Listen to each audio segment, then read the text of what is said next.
morning, good afternoon, everybody. Thank you for coming for this sold-out event today. My name is Linda Orsoletto, and I'm the City Club Board President this year. So you are here to hear about Psilocybin Treatment 101, which one of the first things is learning how to pronounce it. So many thanks to our speakers and our moderators today for helping us.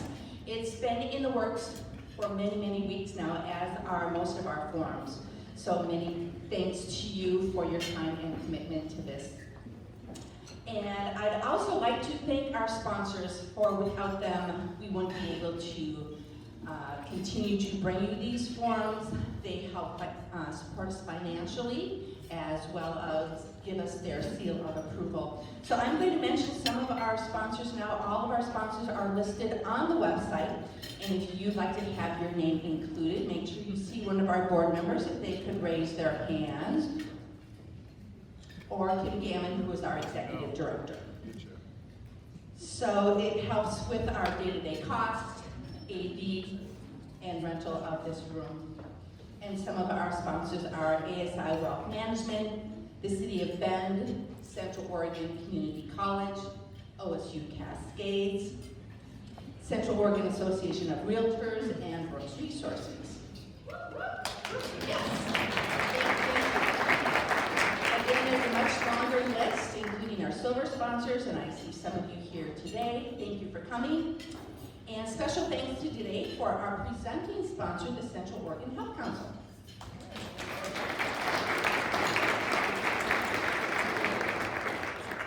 And as with many nonprofit organizations, we are member-based, and so our membership really helps support us as well. So a lot of these forums that we're putting on are net neutral. We don't make any money from that, so it's really your membership that helps support us.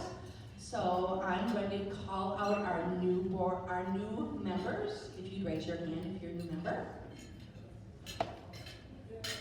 Oh, yay, thank you, and that's the thing, I'm seeing a lot of new faces, so if you would like to join City Club, you can talk with any of the board members here or head to our website as well. And thank you very much for believing in the why of City Club. So moderating today's forum is a name and a face you will recognize, Morgan Schmidt. She's a local community leader who seeks collaborative ways to help everyone in Central Oregon thrive. She's lived in Bend only the last 8 years, but she has done so much already. She's an experienced facilitator, ordained pastor, the founder of Pandemic Partners, and I believe she's also with Red Cross. She just came back from Hawaii on that. So this is what she wrote. I didn't write this. She said, on any given day, you'll find her engaged in a dialogue on important topics, failing to keep houseplants alive, saying hello to every dog she meets, and caring for her neighbors, which she does. So please welcome Morgan to the stage.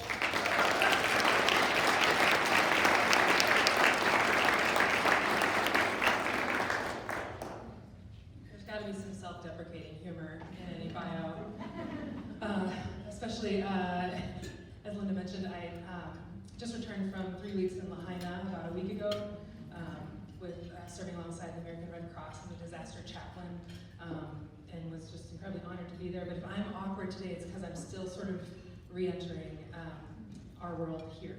And but I'm really excited to be here. I do want to clarify that I'm here as myself, as a community partner and community member with you all, not on behalf of the Red Cross. And I'm here as someone who really cares about this issue, but is not one of your experts. I'm really honored to be able to interact with our incredible panelists today and learn from them. But I want to give us just a little bit of a framework to understand how we got here, the journey that psilocybin has been on in Oregon, and set up our conversation for the rest of the day. In November 2020, Oregon voters approved Measure 109. This legalized the therapeutic supervised use of psilocybin in Oregon. It's the first law of its kind in the United States. This law established a regulatory framework for receiving psilocybin or psychedelic mushrooms of a particular kind. And 4 different licenses were established in this legislation. So there's a license to produce or manufacture psilocybin products, to laboratory test those products, to facilitate psilocybin therapy with clients, and to become a service center where psilocybin services happen. Measure 109 included an option for Oregon cities and counties to opt out of allowing psilocybin to either be produced or offered in their jurisdiction. And most of those votes, that was referred to the voters largely last year in 2022. And many jurisdictions in Oregon did opt out. So I want to give us a sense in Central Oregon, Jefferson and Kern County voters decided to opt out, along with specifically the cities of Prineville, Culver, Madras, and Metolius. Deschutes County voters reiterated their support for legalizing therapeutic psilocybin and turned down a ban that was on our ballot. But Lapine passed a ban, and Redmond voters opted to ban production and hit pause on allowing service centers for the next 2 years. Again, I'm not a psilocybin expert, but and I didn't know much about it until I ran for county commissioner last year. During the campaign, I heard concerns about psilocybin's efficacy. People talked to me about safety concerns they had, how it would be regulated and how it would roll out under the Oregon Health Authority. And oftentimes I heard common misconceptions that psilocybin would somehow be recreationally available as a result of this legislation, like cannabis is, which is not true. I also heard clear and compelling testimony from doctors, nurses, therapists, veterans, and other community members about the effectiveness of psilocybin in treating things like major depression, anxiety, PTSD, alcoholism, addiction, and even thoughts of suicide. Not that it's a silver bullet, but that many, many, many people in our community have come forward saying this is good news for Central Oregon and for Oregonians at large. I heard other community members express hope about having meaningful rural access to these services. That we might have another mental health tool in our mental health toolbox in the midst of a mental health crisis. That there would be expanded possibilities for trauma-informed, equity-centered, and culturally responsive therapeutic services. So today, we're not debating whether psilocybin should be legal or not, because voters have already decided that the therapeutic supervised use of psilocybin is legal in Oregon. We're not here to debate that, but we are here, and I'm so excited to learn more alongside each of you today as we hear from our panelists about how psilocybin is a therapeutic modality for mental health and how it might impact lives here in Central Oregon. So with that, I have the immense honor of introducing our first presenter. Dr. Paul Choi is a medical doctor and holistic psychiatrist, specializing in mind, body, spirit medicine. He is a graduate of the Stanford University School of Medicine and did his psychiatry residency at the University of Washington. Dr. Choi is board certified by the American Board of Psychiatry and Neurology. He treats a wide spectrum of individuals, from those suffering with severe treatment-resistant mental illness to those experiencing varying degrees of existential angst. So would you join me, please, in welcoming Dr. Paul Choi.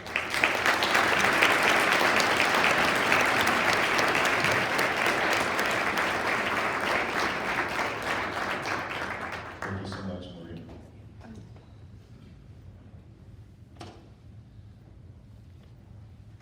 Let's see here, so make sure I know how to move the slides. Okay.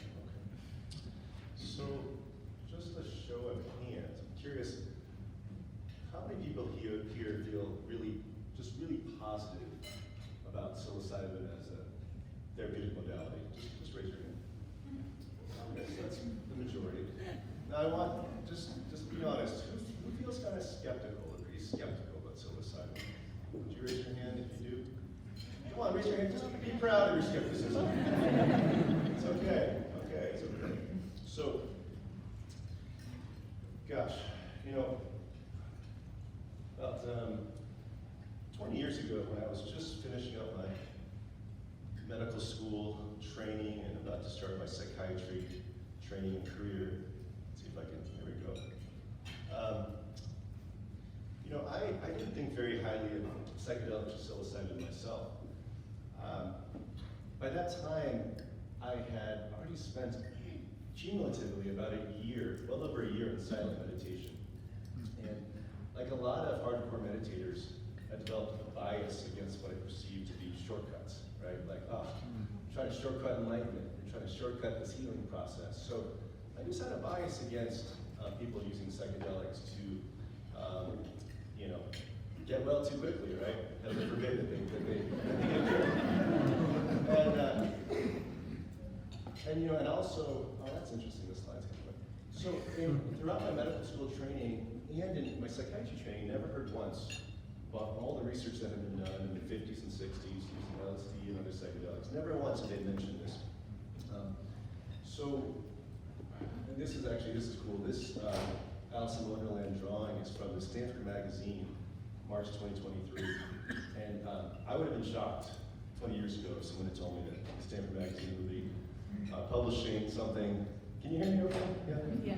Publishing something and putting on their cover page, on the title of their magazines, this photo, and touting the benefits of psilocybin. So when I started practicing as a psychiatrist, like a lot of people with mental health, I would work with a lot of people with severe unrelenting depression. And gosh, one medication, two medications, 10 medications later, you know, we could often get people away from the brink, right? It's like the darkness would recede and the suicidality would recede. Maybe they wouldn't go to the hospital as much anymore. But they still wouldn't be back to themselves. They still wouldn't be well. You know, they would have a lot of side effects from medications, you know, that would kind of laden them with what we call affective numbing, you know, where they're not depressed, but they can't really feel a lot of joy either. This is extraordinarily common in treating severe depression. And then the other issue is that, you know, and then we would offer, obviously, cognitive behavioral therapy, psychodynamic therapy, tell people to eat healthfully, exercise. And for me, again, with my meditation background, I wanted all my patients to meditate because I thought, oh, if they could meditate an hour a day, they could get better. Now, that's not true. 2 hours a day to get better. Actually, I do think that is true. My patients who can meditate 2 hours a day tend to get better, but how many depressed patients can meditate 2 minutes, right? They don't have the energy. Their mind is like mush. It's dark. It doesn't work very well. So, luckily,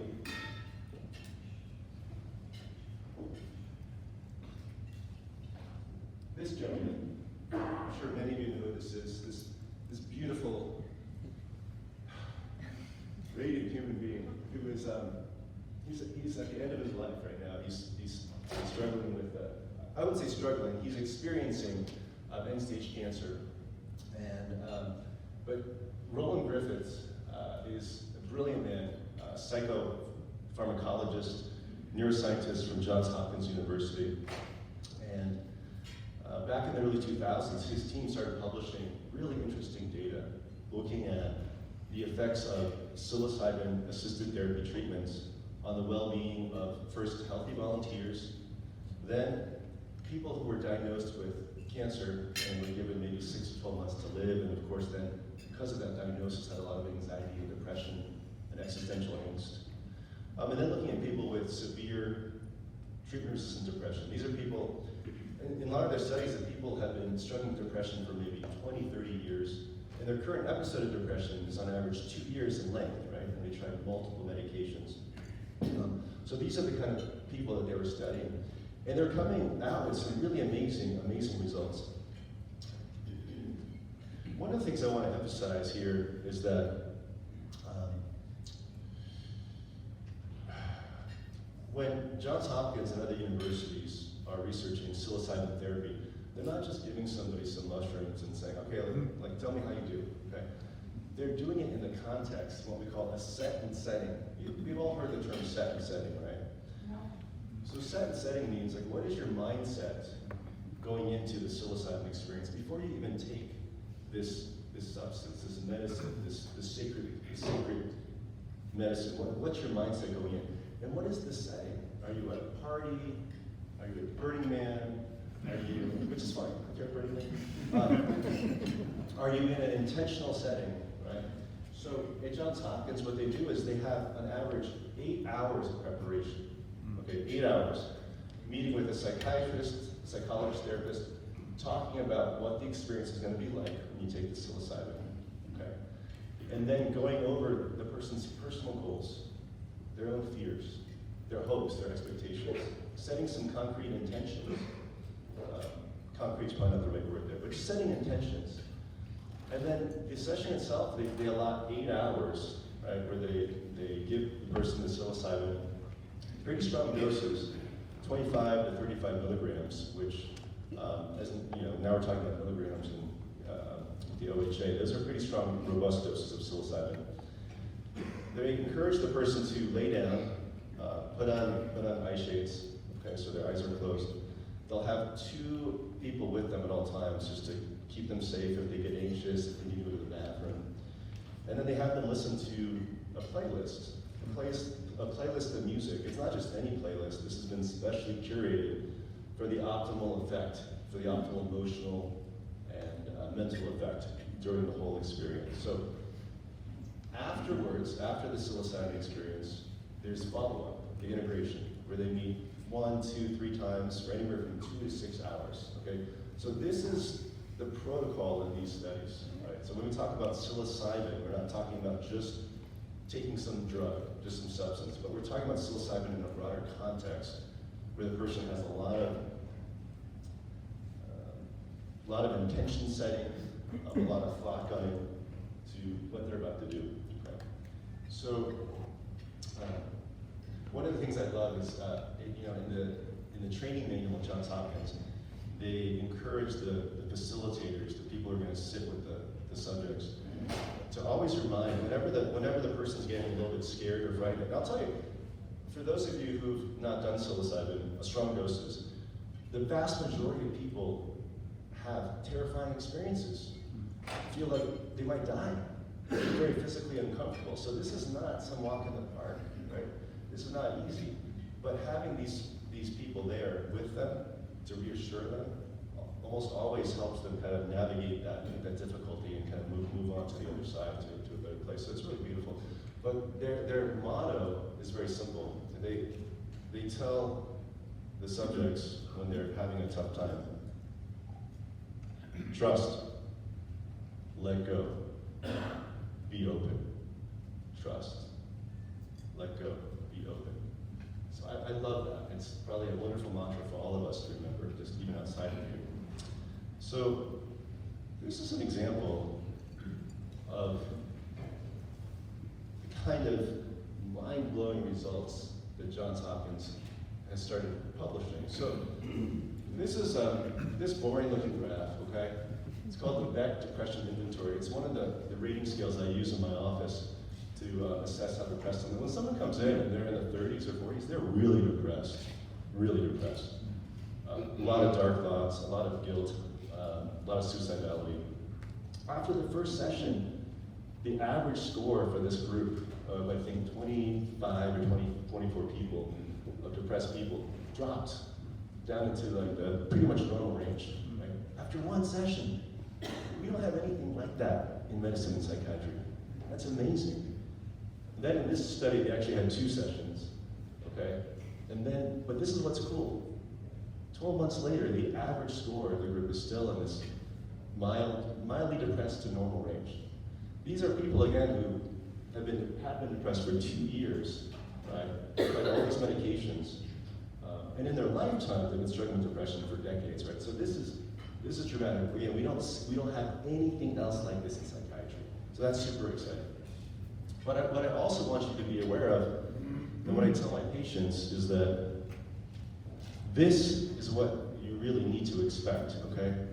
It's wonderful to have high expectations, but some people are gonna be like that jagged line at top. Some people are not gonna have any benefit at all, or they might even feel a little worse. Some people will feel better temporarily, and then they'll relapse. About half of these people over 12 months did restart an antidepressant, okay? Which is okay, but it just goes to show that, you know, as you were saying, it's not a silver bullet. It's a beautiful, beautiful magic bullet. It's a beautiful magic mushroom, okay? And it's gonna help a lot of people. So I tell my patients, particularly the ones with treatment-resistant depression, there's a good chance this is gonna help you. I really encourage you to try it, but it also may not, right? And there's certain factors. I have a patient named, I'll call him Carlos, it's not his real name, 27 years old, and he's been struggling with suicidal thoughts and depression every day of his life since he was like 10, okay? He's tried so many medications. I inherited him from a previous psychiatrist, and he decided he wanted to try mushrooms. And this was 2 months ago. So we talked about safety and how to go about doing it in a way that would be, am I doing time? Finish up the story. Okay. Don't end the story now. So short story short, afterwards, Carlos said, I've seen him 4 times since then, and he keeps saying, Dr. Choi, it's so weird. I feel good. Like I don't have the suicidal thoughts. And I met a girl, and I've never felt this before. I feel this kind of fun feeling inside, like you're in love. He's like, no, not in love. Or like you're really excited and attracted. And he's like, yes.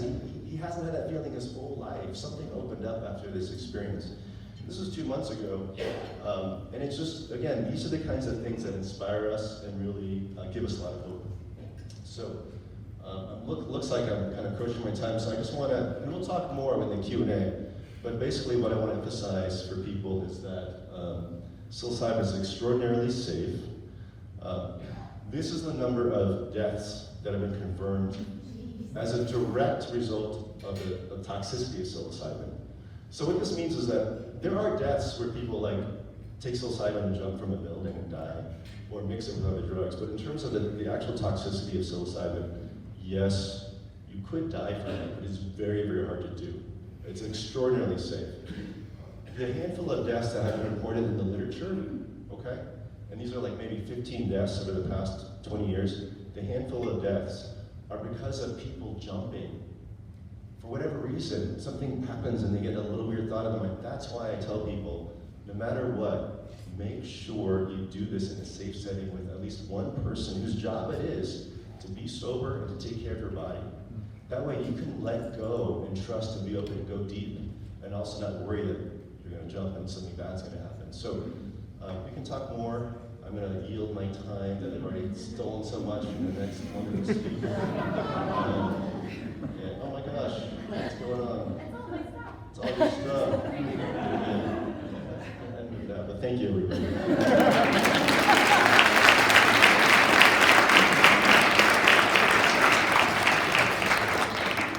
Thank you so much, Dr. Choi.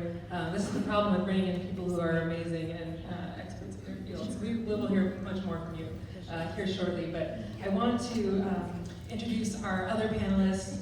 Amanda Gao was born and raised in Bend, Oregon, where she has spent the last 15 years leading various Central Oregon nonprofits. In 2022, Amanda pivoted her career to support the burgeoning psilocybin industry. She's the co-founder of Bendable Therapy and is also in the middle of a clinical mental health degree. She plans to support her business as a preparation and integration therapist upon graduation. So I'm so excited to welcome Amanda.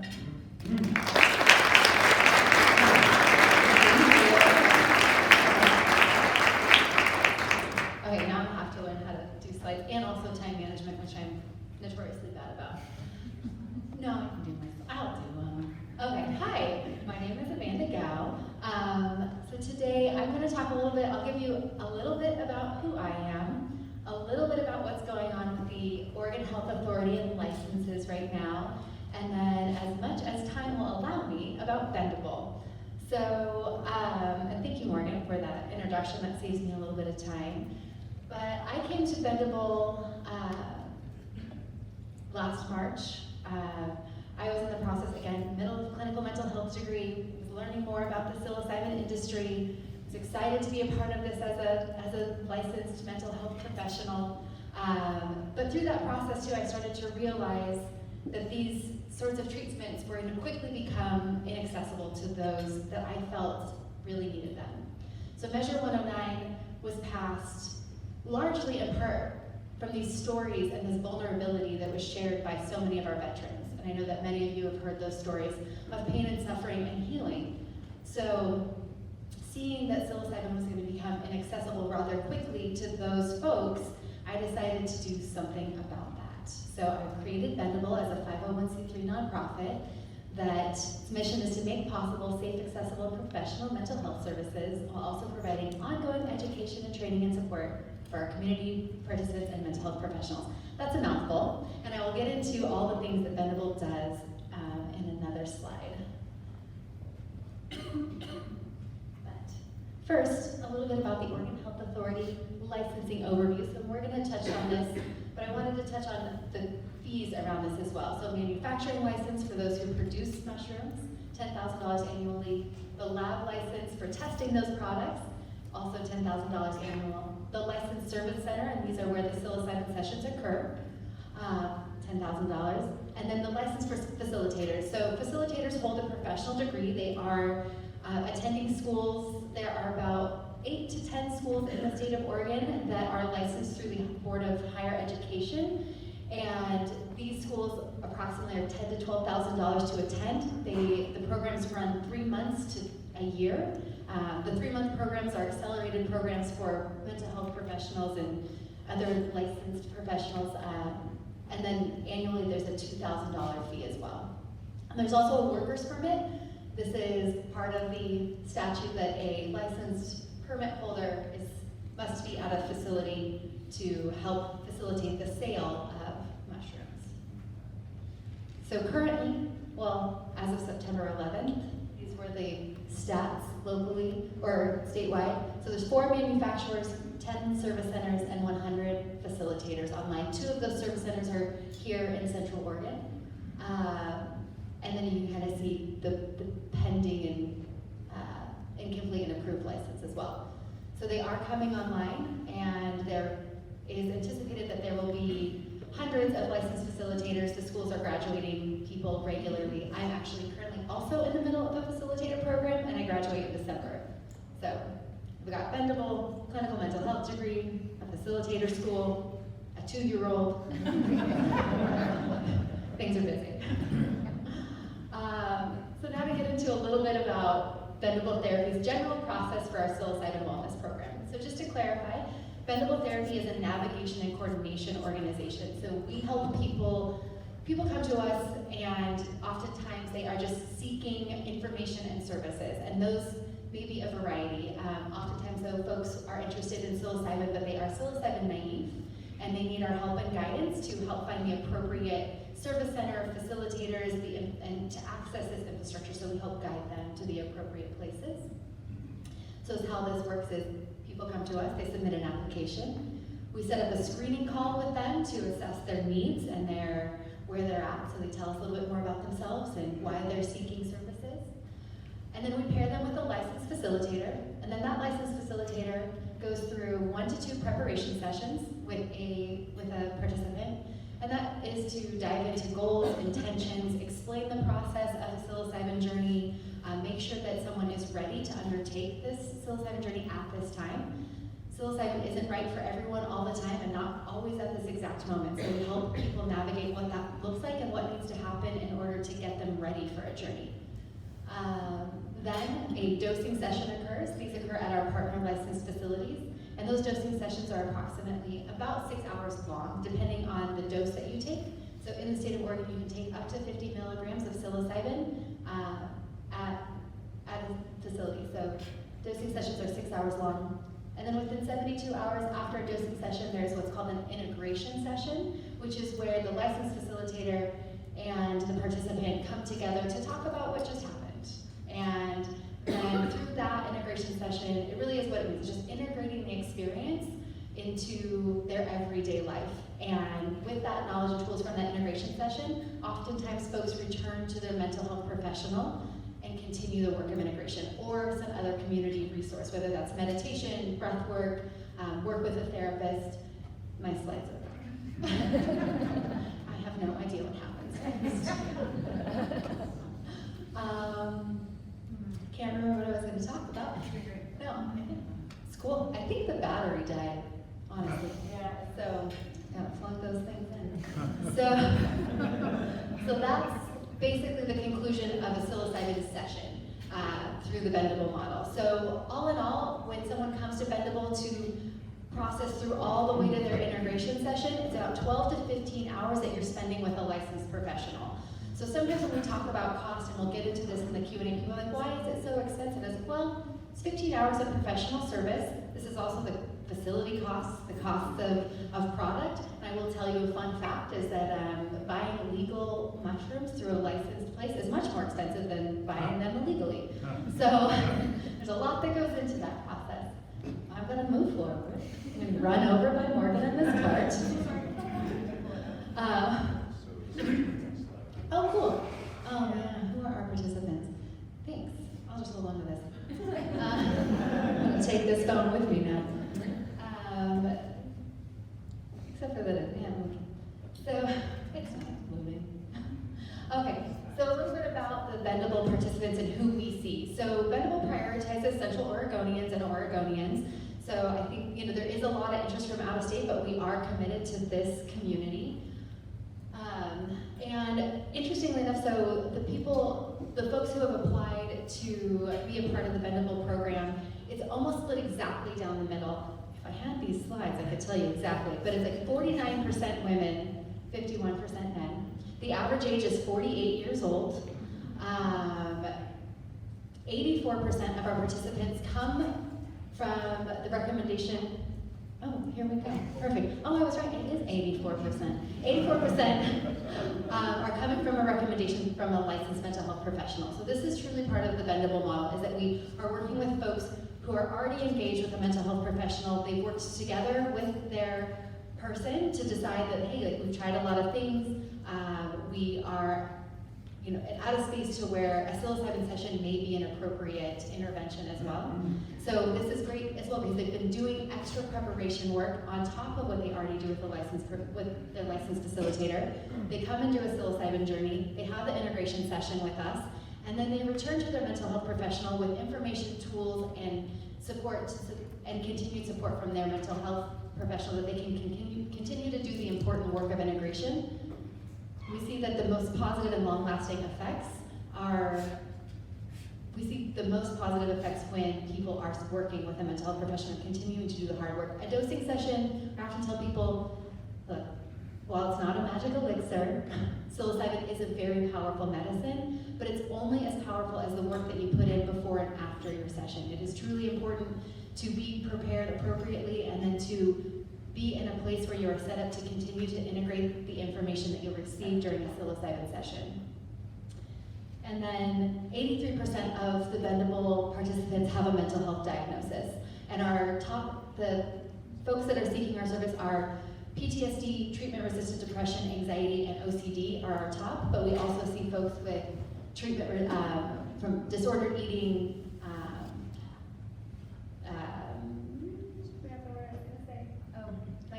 alcohol, substance abuse disorder, and other addictions. I'm just gonna keep going. Okay. Perfect. More good. So a little bit more about the Bendable model and the services that we offer. So again, as I mentioned, we are a navigation service. So people come to us and they are seeking information. And we provide that. So we navigate folks to psilocybin, but also other modalities. So maybe people are just looking for a therapist, or something like EMDR, or other interventions. So we help navigate them to the right service for them right now. A couple more slides. Okay, perfect, here we are. Then we have a network of highly qualified facilitators. So as I mentioned, there's a lot of facilitators coming out of schools around Oregon, but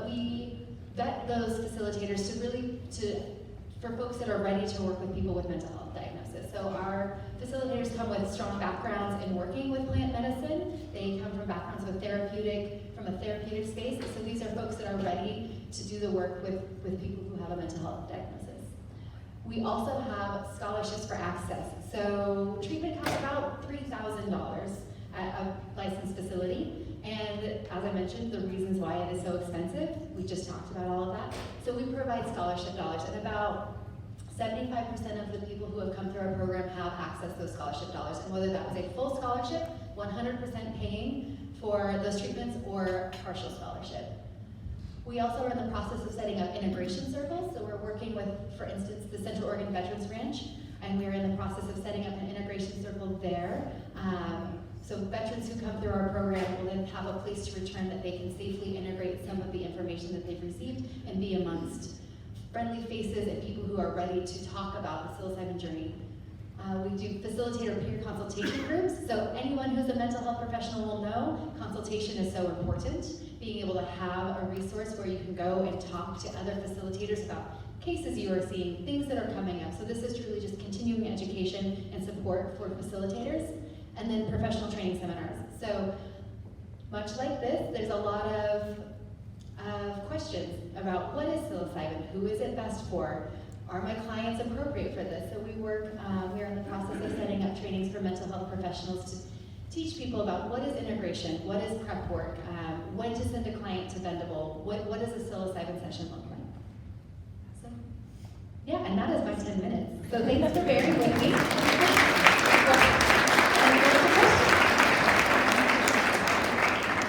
Thank you so much. Sorry for the technical difficulties, my friend. But I'm going to invite us up to the front here to have a little Q&A. And what we've done is curated sort of a list of questions we want to start out with, anticipating maybe some of the questions you all might be having. And then we'll open it up in the last probably 10 or so minutes for audience questions, understanding that I bet there's a ton of questions out there, and we haven't even scratched the surface of the expertise of our two panelists.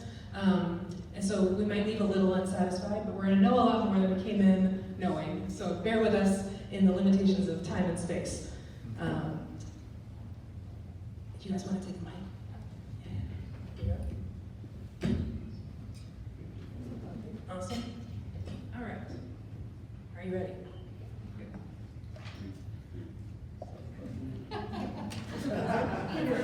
A weird therapeutic context for that.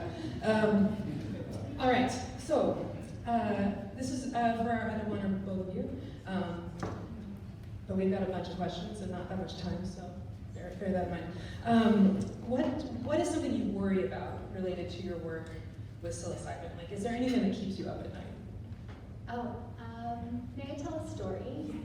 Okay. Ask for that. Yeah, please. Okay, so this did keep me up the other night. So the other day, and most parents in this room will relate to this first part of the story. So, I got off work, I take my daughter to the park, we come home, we make dinner, then it's bath time, and then it's books and more stories, and then bedtime. But because I'm in grad school, after she goes down, I also get to try to teach myself statistics, which is really fun. So I sit down to my computer and I open up my laptop and this email pops through and it says, please read me. It was 9:44 at night, and it's this email from this woman, Sarah, and she writes 3 long, beautifully heartbreaking paragraphs about her husband's PTSD and what her family is going through, their suffering, and how things were getting better, but then the pandemic happened, and while they welcomed the birth of their first child, his symptoms have returned, and they've tried everything, everything possible. And she details, great detail about changing their diet as a family and the specialists that they're visiting, and how the care team for her husband believes that psilocybin could be a great intervention, a great tool. And so she was researching that evening about resources, and she came across Bendable therapy, and she says, your program may be a godsend for me and my family. We're desperate for help, but we can't afford the treatment. I hope to hear from you. And in that moment, I can see the mother on the other line, the mother just like me, who's frantically doing all the things, And then she sits down in the evening to try to put her family back together, to do research. And she's reaching out to a stranger for help. And I sit there in that moment and I know how heartbreaking it must be for her to watch her husband suffer. And how much heartbreak it must bring her to watch her child suffer. Because this is the thing about trauma. It doesn't affect just that one person. It affects the entire family. It affects our entire community. And all she wants is the right to try something new to save her husband. So I think it's what keeps me up at night is like, how do I ensure access? How do I expand funding? How do I ensure that we have the best facilitators possible? And truly, I think fundraising is like the biggest thing that keeps me up at night because I want so desperately to be able to reply to this woman with a glimmer of hope, just something to give her, and potentially to offer hope and healing to her husband. So I think those are the things that keep me up at night. Because I get hundreds of emails.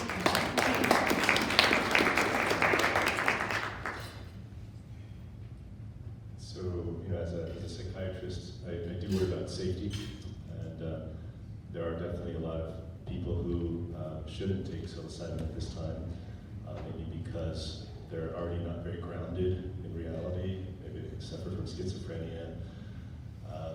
A lot of my bipolar patients, some do okay with psilocybin, but the numbers show about 30% of bipolar individuals, if they do a strong psilocybin session, 30% will have some kind of mania develop. Okay, so that's a pretty over the next 2 weeks. That's a pretty distinct risk. So those things keep me up. And then most of my patients are actually quite poor. Most of my patients are Medicaid and Medicare patients, and they can't afford service center. So they come and say, "Well, doc, I'm going to do this. I got some mushrooms. I'm going to do it." And so that's okay. It's okay with me. I just am really concerned about that they do it safely. I say you have to promise me you have a sitter, if someone there to keep you safe. So I think, and maybe we'll get to this a little bit later, but I think it's good that there's an underground movement as well. And I think it's good that there's this rapidly increasing knowledge in the communal space about how to do things safely.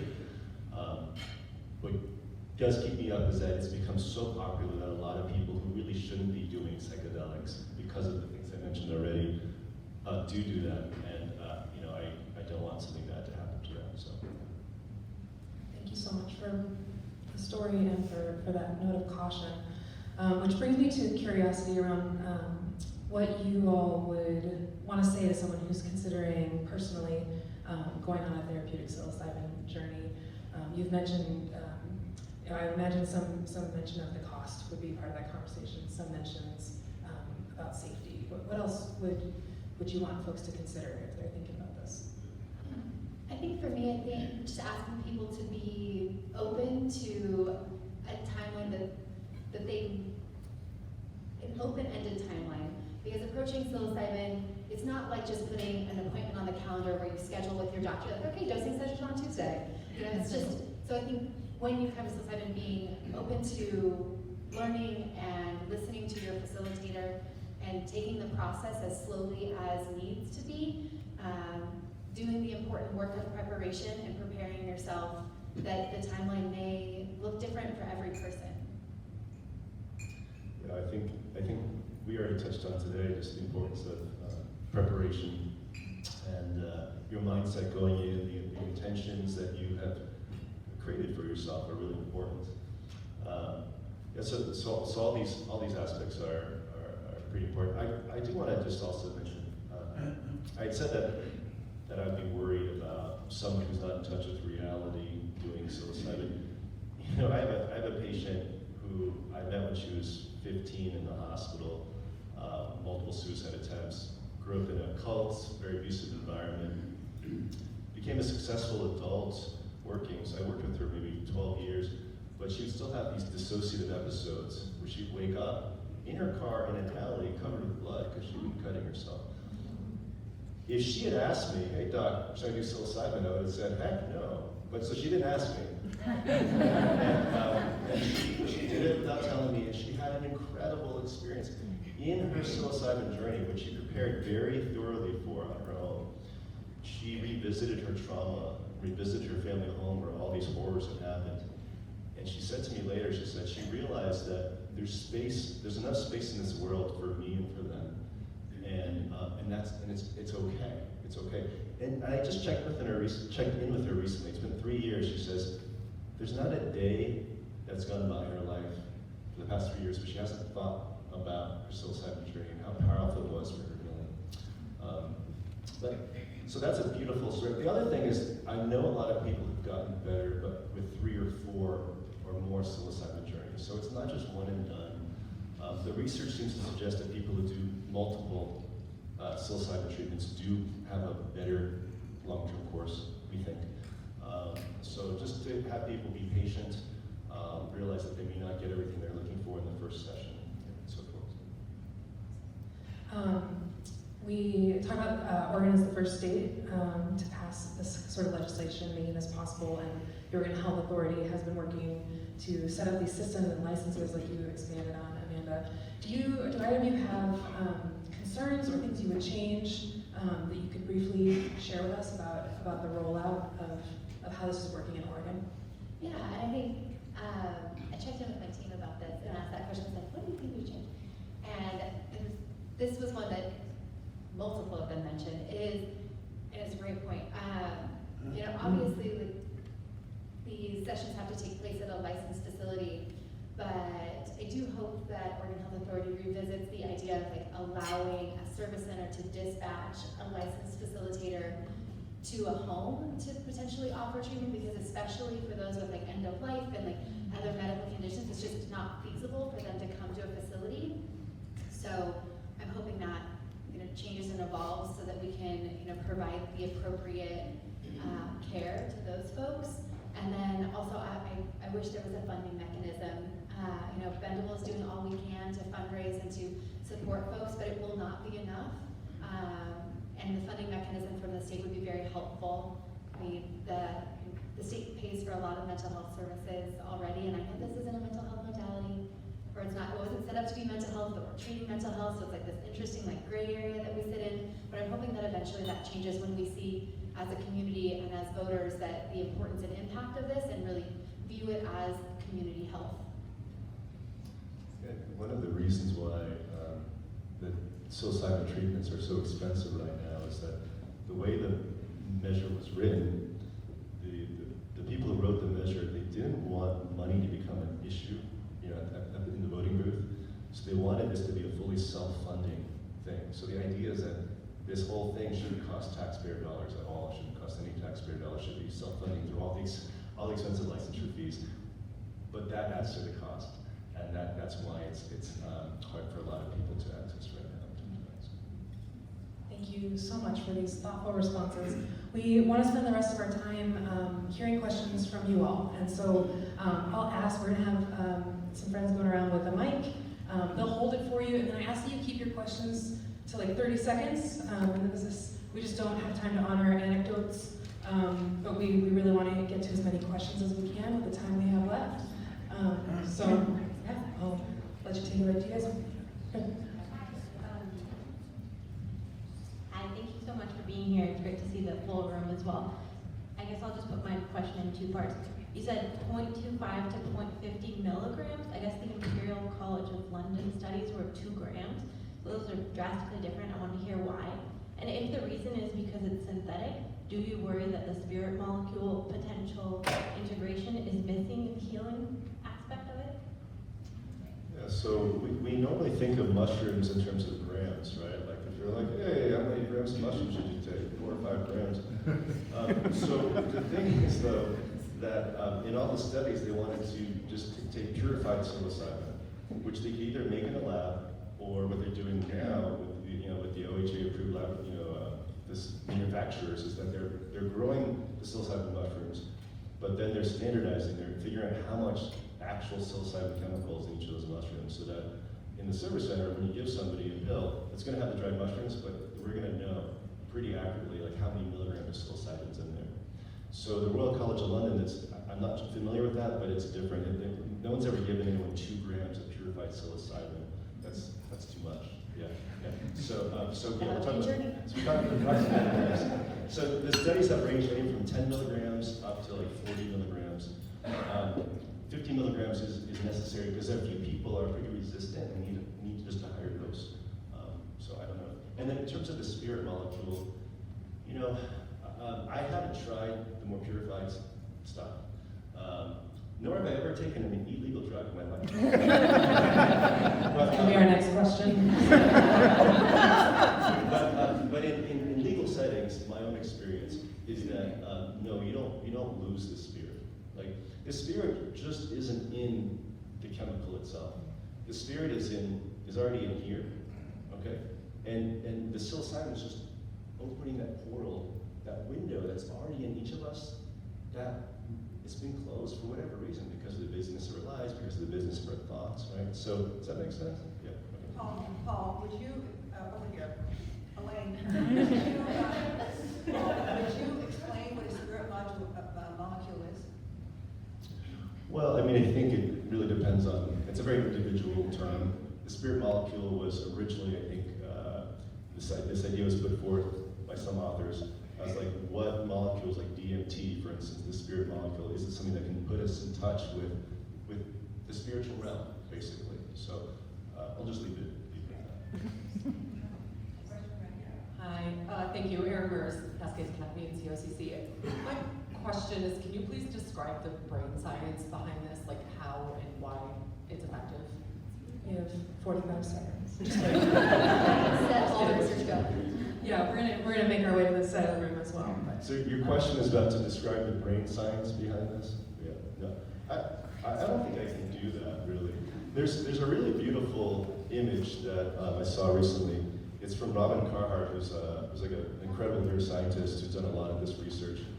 And if you can imagine like a big circle, okay? And in that circle is our brain. And if you put our brain in a functional magnetic resonance imaging machine, you would see like a few different lines going across that show like the normal everyday connections between different parts of our brain. Okay. When you have a volunteer take a high dose of a psychedelic, psilocybin, and then you put them in that imaging machine, what you'd see now is a big circle, and instead of a few lines, you'd see hundreds of lines. You'd see this incredible kind of connectivity and communication between all different parts of your brain. And the thing that comes up a lot in neuroscience is this idea of the default mode network. Okay, so this is default mode network, the DMN, not to be confused with the DMZ, the demilitarized zone. But the DMN is basically a network of parts of our brain and personality. So it's very simple. It's like we go about our day thinking, oh, like I'm Paul. And how do I know I'm Paul? Because I remember being Paul yesterday. and oh, like here's my wife, and she's gonna say, oh, you should tuck your shirt in, and I'm gonna have a reaction because I had a reaction yesterday. And then my mom's gonna call and say, honey, did you do this? And so we have these memories and these expectations and these patterns of being that become our default mode network, right? And they keep us locked in a certain way of being. And it's very well known that when people take psychedelics, it kind of obliterates temporarily the default mode network. And someone has an opportunity to experience what life is like, what a moment is like when they're not imprisoned by their normal way of thinking and feeling about themselves and their lives in the world. Does that make sense? Yeah. And so that can often be liberating.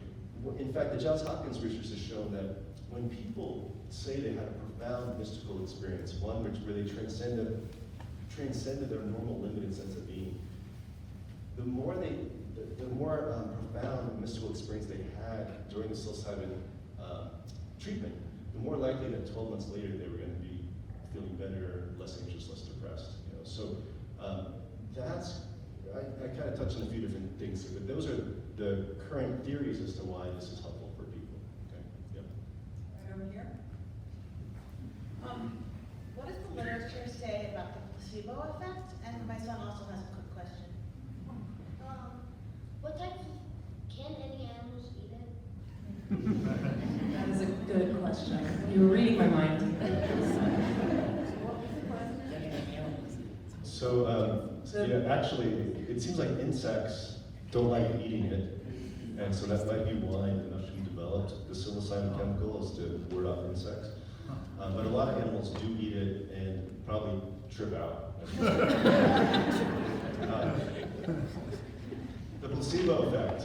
I love the placebo effect, okay? The placebo effect is really, what the placebo effect means is that there's a part of us that's able to be well, that's capable of being well, but we just don't know it yet, right? So a doctor says, here, take this medicine, it's gonna help you, and you're like, oh, I feel better. That's, it's in part because of the placebo effect. It's quite possible that a lot of the psychedelic benefit is related to the placebo effect. Not all, definitely not all. In microdosing, okay, and I don't want to start a little argument here, but in microdosing, the current research suggests that there is a very, very strong placebo effect in microdosing. That's not bad. That's not bad, but it just means that the reason why people are feeling so much better and more relaxed is in part because of their belief about what they're doing and what they're taking on a regular basis. In the bigger doses, they're trying to control for the placebo effect, but it's very hard to do that because it's hard to give a control subject something that's going to make them think they're tripping when they're not. So that's tricky. So I don't think we've answered that. But here's what I think. Again, the placebo effect is really the placebo potential is this potential in all of us to be well, right? If you take that potential and you marry that with the psilocybin experience where everything is heightened, where now your brain is like communicating with itself in a way it hasn't for years, maybe your whole life, and you combine that with the placebo effect. Let's say you take a mantra into that and you're having a hard time and suddenly you start saying to yourself, trust, let go, be open, trust, let go, be open. I guarantee that mantra is going to go so much deeper into your psyche than it would in everyday life. And that's why, weeks later, people say, it's so weird. Ever since that experience, I'm just more relaxed. I trust more. I'm not as worried. So I think there's a lot to be hashed out still there. But that's a beautiful question. Thank you. I want to give you a chance to respond to any of the questions that have been, especially the animal one. I think, do you want to expand on that? And then we're going to go to our last question, unfortunately, right after this. No, I think Dr. Choi does a great job of explaining the neuroscience behind it. I think we, I'm sure, could nerd out for days talking about neuroplasticity and neural talk and crosstalk and all these amazing things. But I think I wanted to touch on the inner healer part, and it's I just had one of our participants who I had a check-in call with, and he is thinking about doing a second dose, and we were talking about what that may look like for him. And I was like, just remember, not a magical elixir. And he's like, I want to stop you right there. It is a magical elixir, Amanda. And he goes like, but I always remember what you say. The healing was always inside of me. And I was like, all right, that's all I need to know. It is inside of you to do your healing, and psilocybin can sometimes help you unlock that, but it's in you. Hi, over here. I'm curious if, when you have patients that I'm assuming are on antidepressants and then you do the psilocybin, do they then stay on their antidepressants, or do you wean them off? Is it such a powerful dose or such a powerful use that they no longer need to be on antidepressants after they've done the psilocybin treatment? Oh, can I just give you my favorite therapist phrase? It depends. But I'll let Dr. Choi get a little bit further. What's your bill for saying that? It depends, that'll be $150. So it does depend. Now, in general, if someone's on a regular antidepressant, like Prozac or Effexor, and they've been on that for a while, then I generally don't advise them to stop it before their psilocybin session. And then if they're doing well, then we just see how that goes. We see how that goes for weeks and months. It's a slow process. Some people, again, in a lot of these studies, people have been on antidepressants for years and years and years, right? So we don't want to upset the balance too much, no matter how good someone's feeling. We want to just kind of go slow. But again, it really depends on that time, at that point, in terms of how that person's doing and their dialogue with their prescriber. But there's no right way, right? If someone's still on antidepressants after their psilocybin experience and they're loving life and they're doing great, then that's awesome. That's wonderful. And if they want to get off, okay. okay, then we try as well, you know, so. I hope that answers the question. I want to note you each said things that I think might stay with us as we go. Dr. Choi, I heard you say over and over, trust, let go, be open. I think whether we are in a therapeutic moment or not, that's a beautiful mantra.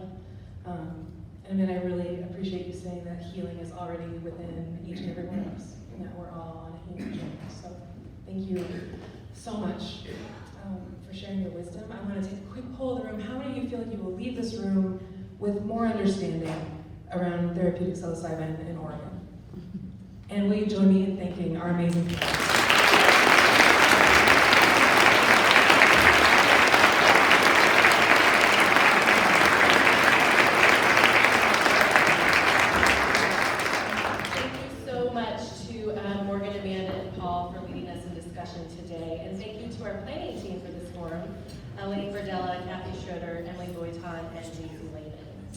Our next City Club Forum on the ground in Greater Bend, moving together from vision to action, is on October 26th, and this will be in partnership with Envision Bend. We will be at the Unitarian Fellowship of Central Oregon. And this forum will delve into Envision Bend's Vision Action Plan. Registration is currently open for City Club members and will open for the community next Wednesday. Also, this forum will hold a brief annual meeting for City Clubs, and we will install our new board members on the 26th. All City Club members tomorrow will receive their ballots to vote on our new board.